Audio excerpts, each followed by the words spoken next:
ইউনুসের মাথায় যে কি আছে এটা আমি ধরতে পারবো না ভাই। উনি হচ্ছে ইন্টারন্যাশনাল লেভেলের খেলোয়াড়। তো দেখবেন যে আপনাদের হঠাৎ করে চাকরি নাই হয়ে গেছে, সবগুলোরে বসায় দিছে, 40 লাখ 50 লাখ পুলিশ ঢুকাই দিছে, নতুন পুলিশ, যে এক এক জায়গায় দেখবেন নতুন নতুন এসপি ওসি। আপনার পুলিশ এখন এত বড় পেট হয়ে গেছে। পুলিশের এত বড় পেট হবে কেন? পৃথিবীর কোন দেশে আছে পুলিশের এত বড় পেট? কোন দেশে আছে আমার দেখান তো ভাই। পুলিশের এত বড় একটা পেট নিয়ে এমনি হাঁটবো?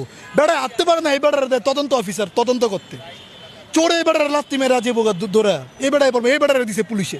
সো আমাদের মতো ইয়াং যারা আছে, বেকার এখন যারা আছে বাংলাদেশে, এদেরকে এই জায়গাগুলোতে বসান, দেখবেন যে অতি শীঘ্রই 1 বছর ভিতরে বাংলাদেশ পরিবর্তন হবে।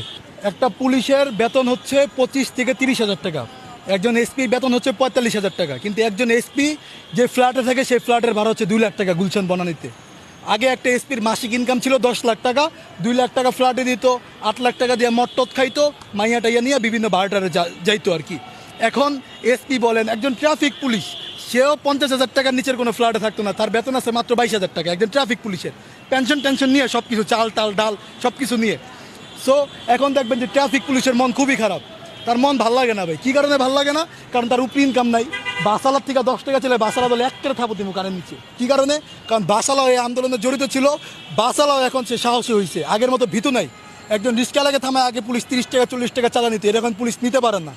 একটা পুলিশের প্রতিদিন 1 থেকে 1.5 লাখ টাকা ট্রাফিক পুলিশের ইনকাম আছে, সাদাবাজি কইরা। তো ইনকাম বন্ধ হয়ে গেছে, এখন পুলিশের মন মেজাজ ভালো নেই, একদম মন খারাপ। এ আমগো মনে করেন যারা আছে চাচা পুলিশ, সবার মন একদম খারাপ, এদের মনই ভালো নাই, কারণ এরা টাকাই নিতে পারে না ভাই। বউ যদি বলে যে আমার জামার নিচে ব্রাটা কিনা দাও, কই থেকে কিনা দিবে? আগে ব্র্যান্ডের ব্রা কিনা দিত আপনার 20,000 25,000 টাকা দামের, এখন কি 200 টাকা দামের জিনিস পড়াইবো বউরে? তাদের মন প্রচুর খারাপ।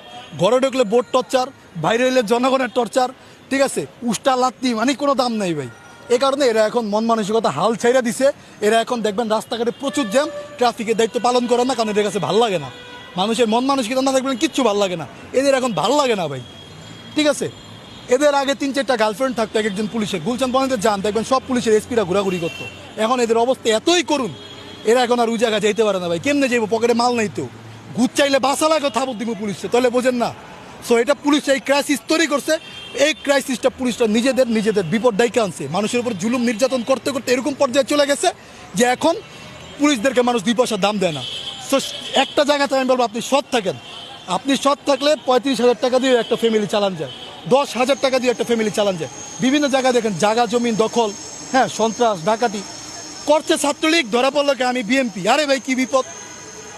ওরা এক এক সময় এক এক রূপ নিয়ে ফিরে আসতেছে। ছাত্রলীগ হিন্দুরাও ফিরে আসলো, পিটান পুটান খাইলো, আনসাররাও ফিরে আসলো, পিটান খাইলো, পরে ডাকাইতেও ফিরে আসলো, পিটান খাইলো, সুশীলও ফিরে আসছে, পিটান খেয়েছে। এখন ফেসবুকে দেখবেন ছাত্রলীগের নেতারা পোস্ট করে যে রাজনীতি যে যাই করুক, বন্ধুত্বের কোনো দল নাই। কিন্তু আগে এই জিনিসটা, তাদের এই কথাটা ছিল না ছাত্রলীগের।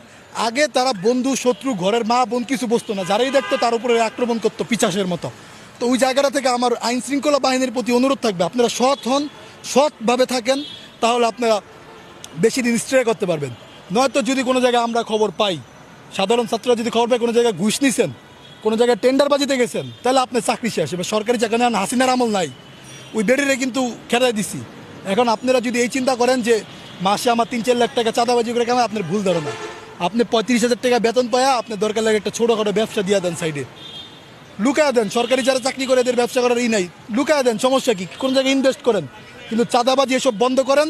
এবং যারা সন্ত্রাসী করছে এদেরকে ধরেন। থানায় মামলা নিতে গেলে এখনও মামলা দেয় না। কেন মামলা নেবেন না? আপনার মামলা নিতে হবে, আপনি কেন নেবেন না?